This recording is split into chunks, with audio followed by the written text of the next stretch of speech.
Breaking news.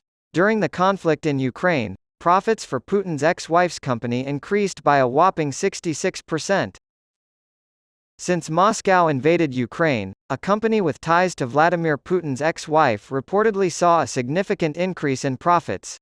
After the outbreak of war in Ukraine in 2022, Carmony, a company that sells car-secured loans, saw an unexpected 66% increase in net profit, or at least 391.3 million rubles, $4.79 million. Established in 2010, Putin's ex-wife Lyudmila Okurtnaya's Meridian offshore company acquired the business in 2017. We Can Explain Telegram channel first reported this, citing the company's financial records, showing that the company had made little progress financially prior to the transfer of ownership. The channel reported, Lyudmila Ochuretnaya, née Shkrebneva, the ex-wife of Russia's president, made money on the debts of ordinary people. Via Google Translate. In 2022, Carmony made a record-breaking profit of 391.3 million rubles. The company's net income is up 66% from the pre-war period. In addition to the growth in profits, the channel also reported that Carmony was among the top 5 microfinance institutions in the first half of 2022 in terms of disclosed profit. In 2023, Okurtnaya's longtime financial associate Anton Zinoviev took over as general director of Smarte Group LLC, which took over ownership of Carmony. The channel speculated that the change in ownership was an attempt to circumvent European Union economic sanctions against Russia in response to the invasion. In 1983, Putin wed Okurtnaya. Putin was a low-ranking KGB officer and Okurtnaya was an Aeroflot flight attendant when they met.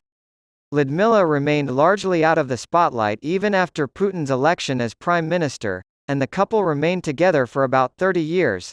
In 2013, Putin and Okurtnaya announced the end of their marriage, citing a common decision. Their financial partnership, however, persisted.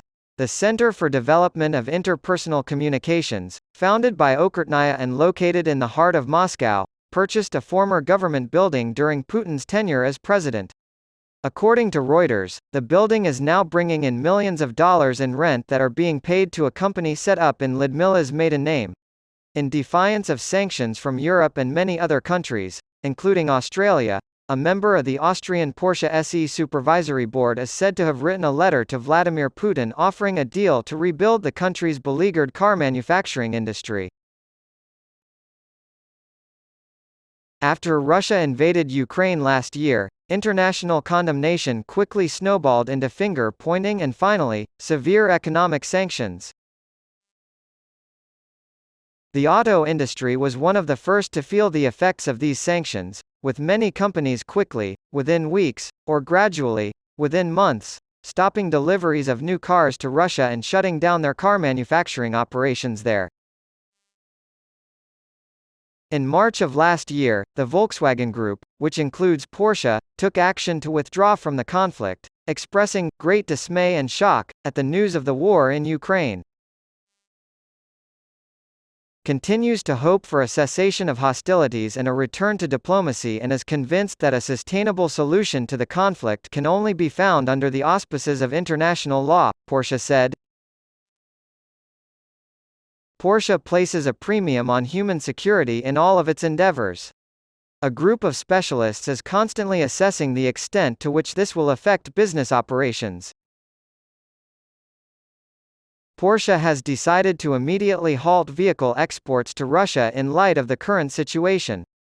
Porsche is making decisions amid a volatile and uncertain environment as a result of the extensive disruption of its business operations in Russia. However, it has been reported in the German newspaper Der Spiegel that the businessman and member of the supervisory board of Porsche SE, Siegfried Wolf, allegedly attempted to negotiate with the Prime Minister of Russia to revive the country's auto industry by importing Škoda vehicles. Mr. Wolf has reportedly offered to facilitate the deal in a letter to Vladimir Putin, which he sent as part of his Russian representations. As the story goes, Mr. Wolf suggested to Putin that the new Russian Volga cars be modeled after Škodas. In a 3-page letter obtained by Der Spiegel, Mr. Wolff reportedly proposed reviving the Russian Volga car brand by employing Volkswagen's plants that it is trying to sell off. According to Der Spiegel, in a letter written in January, Mr. Wolff proposed that the new Volga vehicles would be based on Škoda models but completely redesigned externally, to incorporate classic Volga design features. The letter's contents supposedly advised a massive investment of a $1,260 billion, $1.1 billion Australian dollars, from Russia as part of the rebuilding program. The plan would revitalize the beleaguered Russian automotive industry, which has suffered from international sanctions, by increasing annual production to around 270,000 vehicles. The German magazine Der Spiegel claims that Vladimir Putin has given his blessing to Mr. Wolff's plan because of the 12,000 jobs it promises to create or keep open. Prom Avtu Consult, a Russian firm that Der Spiegel claims Mr. Wolff owns, would be the project's operator. Unfortunately, Mr. Wolff has asserted that he has the backing of Volkswagen's upper management and fundamental agreement on the proposed deal. However, his claim has been refuted by other Volkswagen board members who claim they had no knowledge whatsoever of the letter or its irritating contents. Due to Volkswagen's legal wranglings with various Russian companies over breach of contract, a portion of Volkswagen's Russian assets have been frozen.